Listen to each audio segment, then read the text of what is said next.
Aqua బదులు AQ square realtors private limited.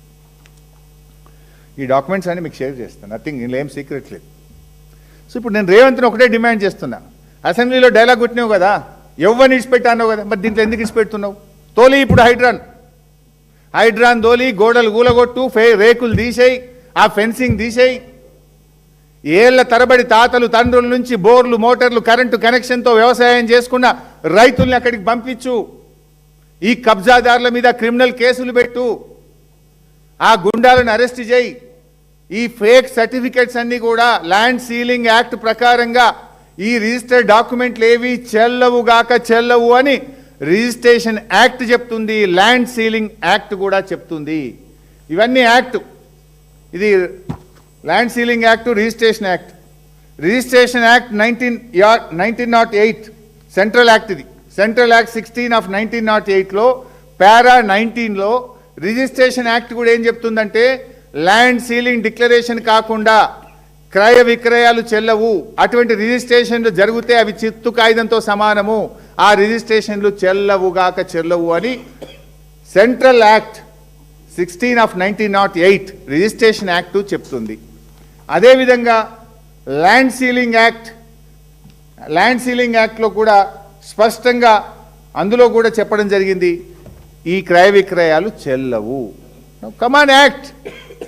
నువ్వు మాట మీద ఉండేవాడివైతే, నీ మాటలో నిజాయితీ ఉంటే, నీకు చిత్తశుద్ధి ఉంటే, నువ్వు రక్షకుడివైతే తక్షణమే ఆ భూముల చుట్టూ ఉన్న గుండాలను అరెస్ట్ చేయి, క్రిమినల్ కేసులు పెట్టు, భూమిని స్వాధీనం చేసుకో, పెట్టిన కాంపౌండ్ వాళ్ళను గోడల్ని వెంటనే హైడ్రాన్ పంపించి కూలగొట్టి నీ నిజాయితీ రుజువు చేసుకో.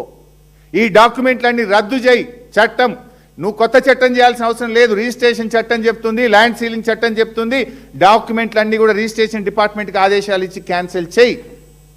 ఆనాడు చంద్రబాబు పోరాడిండు, రాజశేఖర రెడ్డి ప్రభుత్వ భూమిగా డిక్లేర్ చేసిండు, కేసీఆర్ గారు కాపాడిండు. నువ్వు కాపాడుతావా, వాటిని భక్షిస్తావా? ఆ భూములను పేదలకు ప్రభుత్వానికి దక్కేలా చూస్తావా, ఆ భూమిని గద్దలకు ఇస్తావా? నువ్వు తేల్చుకో. ఇప్పుడు నీ సంగతి ఏందో ఇలా ప్రజలు గమనిస్తున్నారు. Thank you.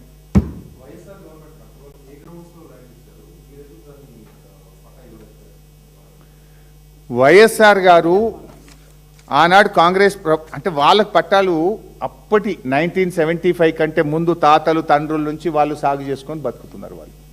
సో 1900 అమ్మా సరే, మొత్తానికి వాళ్ళ మామలు తాతలు తండ్రుల నుంచి ఆ భూముల్లో వాళ్ళ కబ్జాలు ఉన్నారు. Now that is not the issue.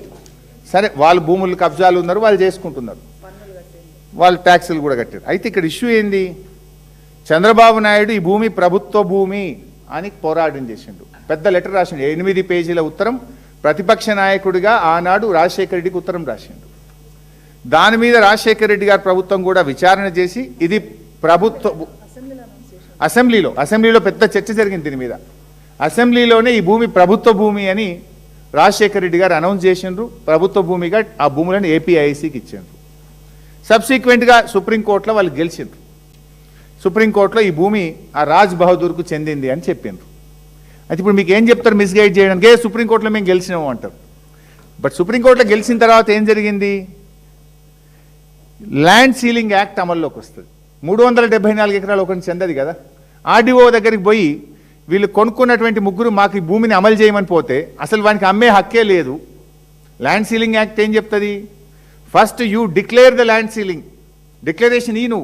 నీకు ఇద్దరు పిల్లలా, ఒక కొడుక, నీకు ఎన్ని యూనిట్లు వస్తాయి, 1 యూనిటా 2 యూనిట్లా, నువ్వు నీకు అసలు మొత్తం ఇంకా ఈ రాష్ట్రంలో ఎన్ని భూములు ఉన్నాయి, దాని ప్రకారంగా నీకు ఎంత భూమి వస్తుందో డిక్లరేషన్ ఇస్తే ఆర్డీఓ అన్నీ వెరిఫై చేసి as land revenue tribunal chairman he will confirm your land. అప్పుడు నువ్వు అది తీసుకో. అది పోయిన తర్వాత ఇలాంటి వాళ్ళు మన ల్యాండ్ సీలింగ్ యాక్ట్లోనే ఇంకోటి ఏముంది మనకు, ఈ టెనెంట్ ఫార్మర్స్ ఒక ప్రిస్క్రైబ్డ్ టైం ఉన్నది. ఆ టైం లోపల ఎవరన్నా ఆ భూమిని సాగు చేసుకొని బతికితే ఆ టెనెంట్ ఫార్మర్స్కు 38E కింద సెలబుల్ రైట్స్ ఇవ్వాలి. 38E కింద టెనెంట్ ఫార్మర్స్కు పాస్బుక్లు ఇవ్వాలని చెప్తారు. ఆ టెనెంట్ ఫార్మర్లకు కూడా ఇంకో రూల్ ఉంది, 7 ఏళ్ల దాకా భూమి అమ్ముకోవద్దు. ఆ టెనెంట్ ఫార్మర్లకు కూడా భూమి వస్తే వాళ్ళు 7 ఏళ్ల దాకా భూమిని ఇతరులకు అమ్మే హక్కు కూడా ఉండదు. 7 ఏళ్ల దాకా వాళ్ళు ఎంజాయ్ చేయాలి భూమిని, తర్వాత అమ్ముకోవచ్చు. ఇప్పుడు వీళ్ళు చేసుకునే ఈ డాక్యుమెంట్లు రైతులకు కొంతమందికి 4 లక్షలు 3 లక్షలు ఇచ్చి రాయించుకుంటున్నారు. అవి చెల్లయి.